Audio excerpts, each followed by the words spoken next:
Nós estamos aqui no IMA, Instituto Maringaense de Autismo, e eu estou aqui com a Michele Capdebosque, que é a presidente do Instituto. Michele, muitas pessoas não conhecem, não sabem o que é o autismo. E a minha primeira pergunta para você é: o que é o autismo? Boa pergunta, delegado. Começou muito bem. Obrigado por abrir o espaço para a gente falar sobre autismo. Estamos à disposição. Obrigada. Bom, na verdade, resumidamente, o autismo é um transtorno do neurodesenvolvimento que afeta as pessoas em 3 principais pontos que a gente pode considerar, né? Que é na comunicação, na socialização, interesses e comportamentos restritos e repetitivos, né? Então, é claro que existe vários níveis de suporte para diagnosticar o autismo, né? Existe suporte nível 1, que são autistas menos comprometidos, têm uma vida relativamente normal, né? Certo. Mas precisam de alguma intervenção, de algum apoio em alguma dessas situações. Suporte de nível 2, que são um pouquinho mais comprometidos, já precisam de um apoio mais substancial, principalmente em escolas, como talvez uma mediação escolar, uma avaliação mais adaptada para essa criança. E suporte nível 3, que são os autistas mais comprometidos, que a gente fala, né? Normalmente, em 80% desses casos de pessoas com autismo mais comprometido, suporte nível 3, vem acompanhado com alguma comorbidade. Então, se eu ouvir falar sobre autismo e TDAH, ou autismo e alguma outra síndrome, autismo e algum outro transtorno, autismo e mais alguma coisa. Então, muito provavelmente, deve ter alguma comorbidade associada a esse autismo. Existe uma causa do autismo? Bom, a causa do autismo é de origem genética. Só que lembrando que genético não necessariamente é hereditário. Não significa que vá passar de pai para filho, ou de mãe, ou de família, né? Mas a causa genética, a carga genética do autismo é muito forte. Hoje em dia já existe mais de 2.000 genes que estão associados ao autismo, né? Então a gente não tem um fator ou algum gene específico que vai causar o autismo. Mas a gente tem estudos muito concretos que a causa genética é muito relevante. Para uma mãe que está aí em casa assistindo a gente, existe um sintoma, principalmente assim no início, como que a mãe e o pai, eles podem detectar isso? É legal falar isso também. Na verdade, a gente fala sobre sinais de alerta. Então, quando as mães, às vezes é o primeiro filho, às vezes não tem alguma outra criança em casa, como um sobrinho, como um outro neto, então aquele primeiro filho, você mascara muito o comportamento dele. Então, por exemplo, atraso na fala, né? A criança que tem um atraso na fala, imediatamente e de forma muito antecipada, quanto antes for diagnosticado esse atraso ou relatado esse atraso, melhora a condição da criança de futuramente ter um desenvolvimento melhor. Por quê? Porque o atraso não é normal. Por mais que a pessoa fale assim, antigamente falava muito, hoje em dia se fala bem menos, mas era assim: meu filho foi falar com 5 anos de idade, meu sobrinho, minha vizinha foi falar com 7 anos. Às vezes é preguiça, às vezes ele não gosta assim, ele é tímido. Na verdade não é. Então, por mais que seja, investigue. Porque é melhor você investigar e ter a certeza que não é, do que não investigar e perder esse tempo que a gente não recupera, a gente não consegue voltar, né? Então são sinais importantes. Pouco contato visual, quando a criança que já não tem aquele contato visual de brincar, a socialização, de procurar o coleguinha para brincar, de dividir o brinquedo, de estar atento e interessado com outras crianças, né? Parte motora física também, crianças que têm estereotipia, movimentos flaps, que balançam muito as mãos, andam na ponta dos pés, tem muita ecolalia, repete muitas vezes as palavras que ecoam, e são situações que são bem importantes desde a primeira infância. E o diagnóstico, no caso, é isso que você está me falando. Para detectar o diagnóstico seria isso. São 3 pontos, né? A comunicação, socialização, interesses restritos e repetitivos. Os mais prevalentes é atraso na comunicação, a socialização bem pobre, bem fraca, o interesse pela outra criança, e comportamentos repetitivos, que são movimentos flaps, interesse sempre no mesmo objeto, ou na mesma coisa, ou no mesmo assunto. Então são sinais de alertas que devem ser avaliados desde a primeira infância. Sobre a cor azul, Essa é uma pergunta que nem está aqui, eu que vou fazer. A cor azul, eles são muito ligados na cor azul, é isso? Na verdade, o azul é uma simbologia ao autismo. Com a prevalência do sexo masculino, o número maior de autistas são do sexo masculino, eles colocaram a cor azul para representar o autismo. Então, são dois pontos que a gente fala do autismo como simbologia. É a cor azul pela prevalência masculina e o quebra-cabeça pela complexibilidade do espectro, por ser um espectro muito amplo, com muitas variedades, muitas diferenças entre uma criança na outra, e aí eles colocaram o quebra-cabeça como simbologia. Existe tratamento? Sim, existe tratamento, porém não tem cura, tá, delegado? É importante falar isso. Se alguma pessoa falar assim, vamos curar o seu filho, o autismo tem cura, assim, investigue bem isso, procure saber exatamente o que é, porque o autismo não tem cura, o autismo não é uma doença, né? Ele é um transtorno do neurodesenvolvimento. Então a pessoa nasce com autismo. Um transtorno genético. Exatamente, de origem genética. Então a cura, o que pode acontecer com as crianças com autismo é transitar de um nível de suporte de um para outro. Então crianças que são de suporte nível 2, se receber uma intervenção correta, com profissionais especializados, eles podem sim passar do suporte para nível 1, que são menos comprometidos, que são mais funcionais, que têm uma vida relativamente mais próximo ao que a gente costuma falar como normalizada, né? Como que é a vida de uma pessoa autista? A vida de uma criança com autismo, principalmente em suporte nível 2, 3, é uma vida bem sobrecarregada. Então, o correto seria que as intervenções fossem de acordo com a sua necessidade. Então, se for colocar uma criança de suporte nível 2, elas precisam de maior número de intervenção, porque muito provavelmente uma criança com um exemplo de suporte nível 2, ela deve ter muita dificuldade na comunicação, então elas precisam de horas mais intensivas de fonoaudióloga, elas precisam de uma parte mais apurada no comportamento, então elas têm que dar uma lapidada nos comportamentos que são considerados inadequados, comportamento muitas vezes autolesivos, então a carga de terapia, de intervenções que essas crianças precisam é muito grande. Então, se você for parar para pensar, a gente tem que falar da criança de suporte nível 2 como escola, que já tem muitas barreiras, que é o processo de inclusão, né? Como ela é aceita nessa escola. Será que as escolas estão preparadas a receber essas crianças? Será que elas estão preparadas a fazer o acolhimento, a saber que nível de suporte essa criança tem, qual o repertório dela para poder trabalhar com essas crianças? E o contraturno acaba sendo muito mais complexo e mais, né, carregado do que uma criança neurotípica às vezes. Nós sabemos que hoje o Estado, o governo, ele obrigatoriamente, uma criança autista numa sala de aula, ela tem direito, a cada 2 crianças autistas, elas têm direito a um professor exclusivo para elas. Só que isso não acontece, porque existe um déficit de professores, existe bastante dificuldade, né? Quando um pai e uma mãe colocam a criança na escola, já houve relatos, eu e você conversando aqui antes dos bastidores, de que não consegue nem fazer a matrícula, né? Que os pais não conseguem nem fazer a matrícula e que os pais não têm esse acompanhamento que os filhos têm direito. Certo? Então, a pergunta que eu vou te fazer é qual o direito dos autistas? Mas já falando, né, desses direitos na escola, nós também sabemos que muitos direitos que os autistas têm não têm sido cumprido a regra. Então, passa pra gente um pouco disso aí.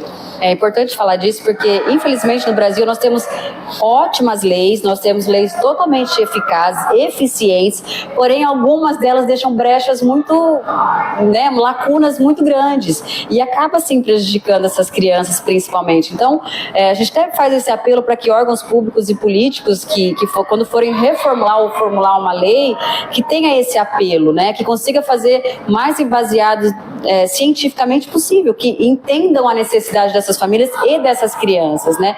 Porque, por exemplo, na lei exige isso, um mediador escolar, um acompanhante, porém é uma profissão que quase não foi regulamentada.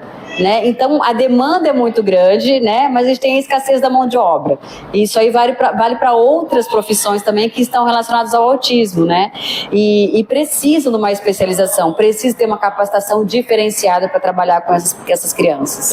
Não é simplesmente a escola ter o professor, né? Ele tem que ser qualificado para lidar com uma criança autista, porque no Brasil a gente tem a cultura de cuidador, a gente não tem de um especialista, né? Então, por exemplo, até os pais, por exemplo, que têm que trabalhar, as crianças acabam ficando quem? Com a avó, e a avó acaba sendo uma cuidadora. Isso acaba sendo uma cultura do Brasil. Então, a criança, quando está na escola, ela não precisa de uma cuidadora, ela precisa de uma pessoa que faça a intermediação entre a escola e esse aluno, para que atenda da melhor forma possível a socialização, a parte pedagógica, a parte cognitiva, a parte do desenvolvimento dessa criança, né, em todos os sentidos.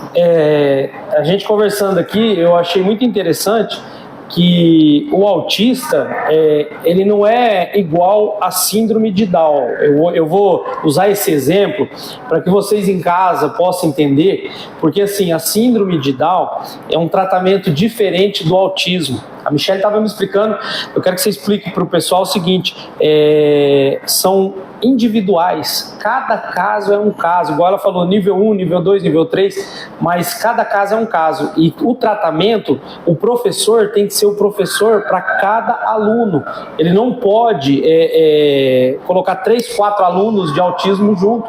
Explica isso melhor, Michelle. Vamos lá, é legal falar disso também, porque assim como nós, cada criança com autismo é única, né? E a gente tem que avaliar a necessidade de cada um. Então, por exemplo, crianças de suporte nível 1, talvez nem precise de uma fonoaudióloga, talvez não precise de horas de intervenção de uma fonoaudióloga, né? E assim como umas crianças de suporte nível 2, suporte nível 3, precisam de 20, 30, 40 horas de intervenção de uma fonoaudióloga, ou de uma psicóloga, ou de uma terapeuta ocupacional. Então, é importante destacar a necessidade de cada um. Algumas têm um déficit maior de algum comportamento ou de alguma necessidade e outras menores. Então, por isso que existem protocolos de avaliação. Esses protocolos de avaliação que são feitos com cada um vai detectar o que essa criança realmente precisa. E a intervenção realmente de uma criança de um terapeuta para uma criança, que é 1 para 1, faz com que a evolução dessa criança seja muito mais rápida. É claro que é importante também acompanhar a generalização e a socialização, né, para a gente conseguir desenvolver a melhor forma possível essa criança, né, em todos os meios, em todos os ambientes, mas destacando 1 para 1 é sempre importante. Ô Michelle, vamos falar um pouco de um tabu.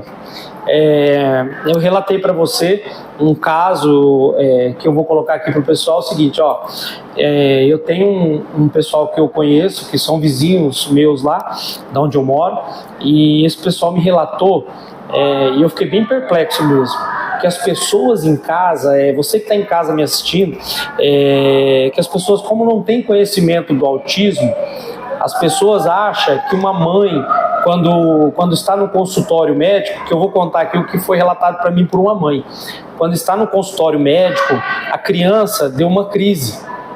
E aí, para lidar com essa situação, é um pouco complicado, né, Michelle?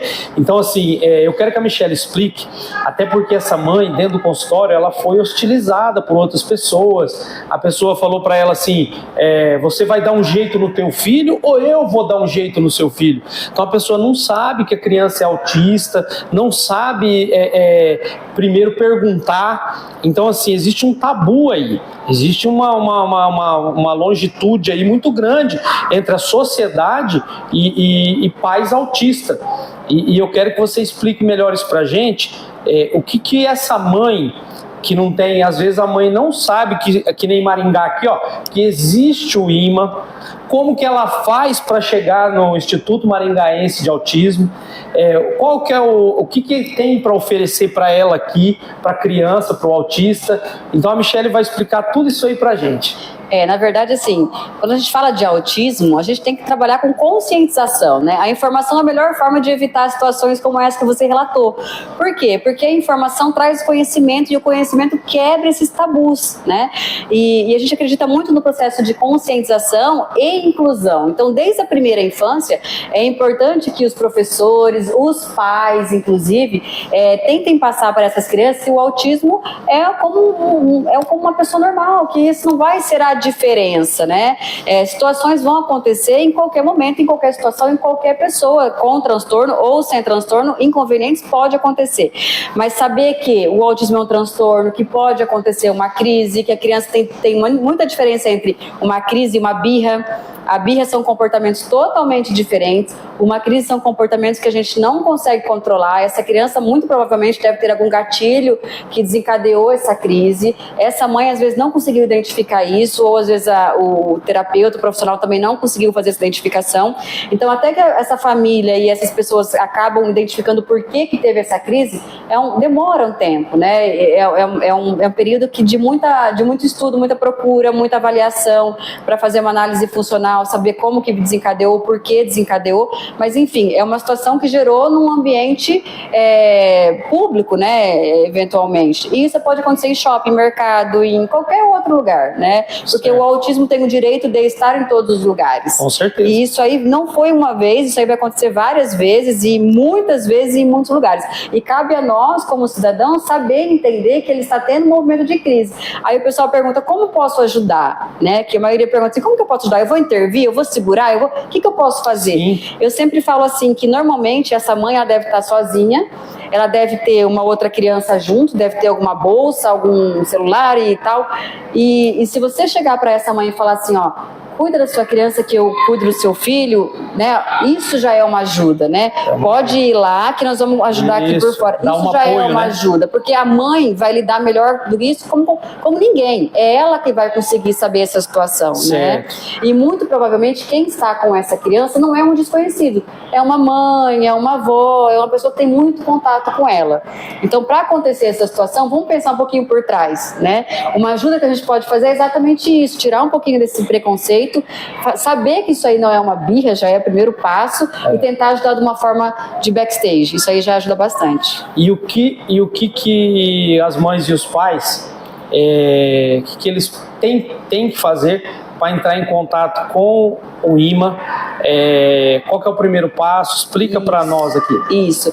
O IMA é uma instituição que está a serviço da sociedade. Alguns projetos a gente tem de forma social.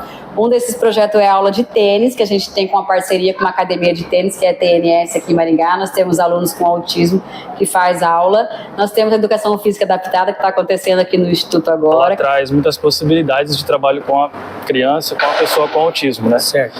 Visto principalmente porque nos últimos estudos a ciência vem mostrando que há uma prevalência muito grande, né, das pessoas com autismo e as crianças principalmente no diagnóstico precoce apresentar atraso ou muitas dificuldades relacionados ao movimento motor, né?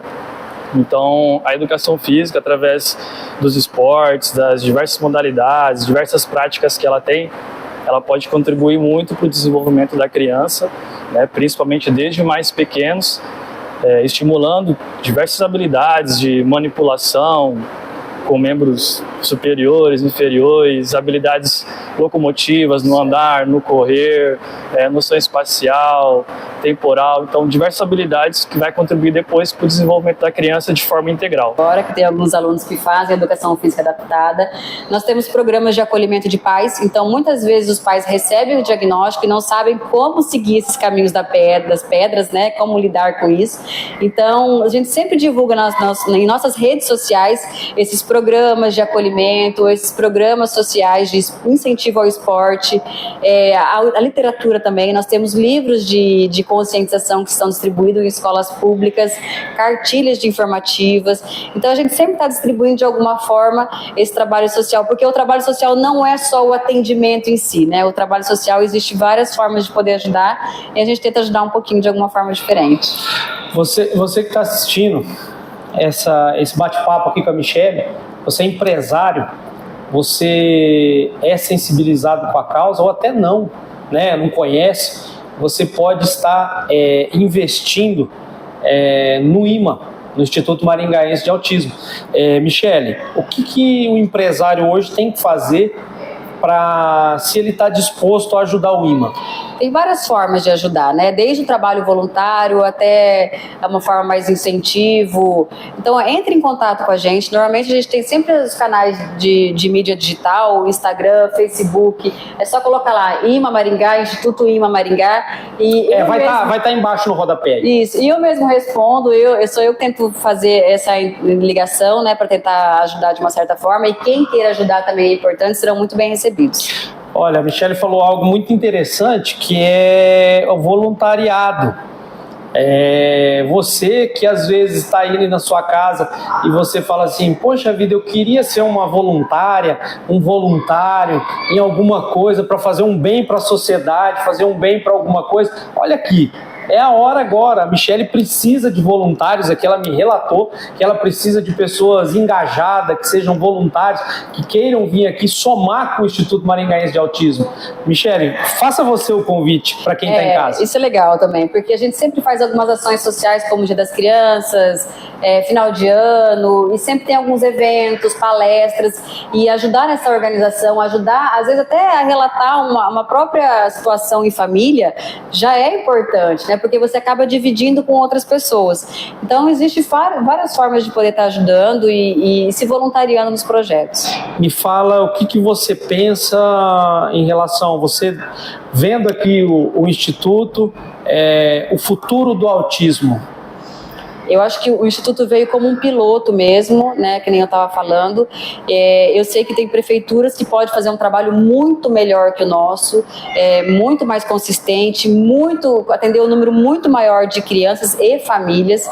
Então é importante que essas pessoas, órgãos públicos, empresários, pessoas que têm essa influência, conseguem ter acesso a isso, consigam dar continuidade a isso, porque é um legado que nós estamos deixando para as crianças que ainda irão nascer autistas, né? Nós temos um número muito grande de autistas, nós temos uma leva de crianças que daqui 15 anos vão estar na fase adulta. Então a gente tem que dar muitas vezes oportunidade de trabalho, né? Situações que levem essa criança hoje, futuramente, a ser produtiva. Então são pontos importantes que a gente tem que começar a trabalhar e discutir agora para que futuramente possa colher esses frutos. Você tinha me dito dos prefeitos, a Michele até me disse que tem prefeituras que têm se mostrado, vamos dizer assim, se dedicado à causa. Então, você que é prefeito de alguma cidade da região ou do Brasil inteiro, porque esse vídeo vai para o Brasil inteiro, então você que é prefeito, você quer ajudar a causa e equipar a sua cidade para que o autista seja, vamos dizer assim, seja bem recebido na sua cidade, que seja, quando nasce uma criança autista, que ela seja bem recebida dentro de uma escola, que tenha estrutura para fazer isso, você pode procurar a Michele aqui no Instituto Maringaense de Autismo ou no Brasil inteiro. Se você não sabe onde tem, a Michele passa aonde tem um instituto mais perto, um instituto mais que esteja ao alcance de todos. Então, prefeitos de todo o Brasil, vocês precisam abraçar essa causa, que é uma causa muito importante para todos nós. E o que eu quero deixar aqui, Michele, para encerrar, as suas considerações finais e dizer para todos, de antemão, faça o convite a todos os empresários, que todos os empresários que quiserem colaborar, que quiserem estender a mão, para que o Instituto Maringaense venha cada dia mais ser um instituto melhor. A Michele tem se dedicado aqui, ela é uma voluntária, entendeu? Isso é muito interessante, porque aqui só anda porque existem pessoas voluntárias, entendeu? Então isso é muito importante para o autismo. Michele, o que você tem a dizer nas considerações finais à população de Maringá, e não só de Maringá, de todo o Brasil? É legal a gente pensar que o autismo, pensando em dados, estatísticas e prevalência, uma criança a cada 36 apresenta o espectro do autismo. Uma criança a cada 36 significa que em uma sala de aula, se não tem uma criança, tem duas, né? Então, é um número muito alto e é um número emergencial que tem que ser trabalhado de uma forma urgente. Por quê? Porque elas estão em todos os lugares.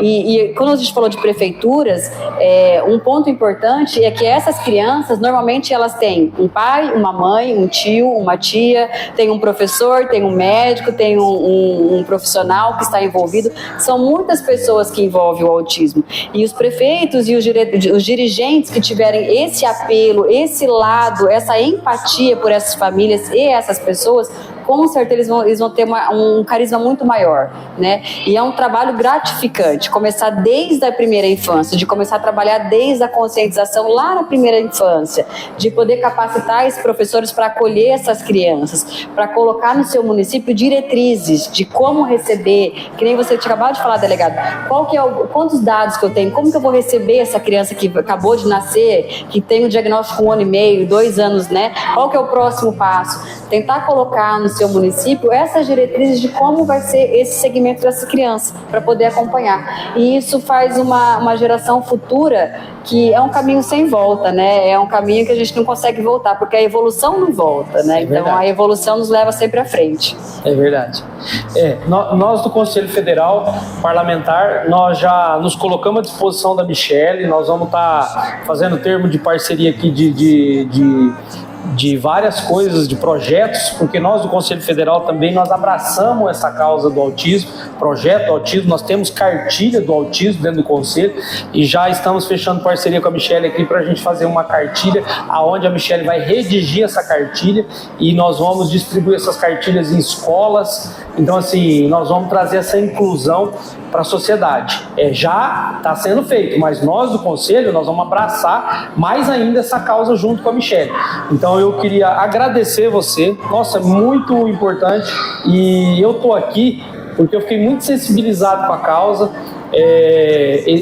Existe ainda muita falta de conhecimento, até para diagnosticar o autismo. Sim. Então, nós estamos aqui muito felizes por estar aqui e ter esse bate-papo informal gostoso com a Michele aqui.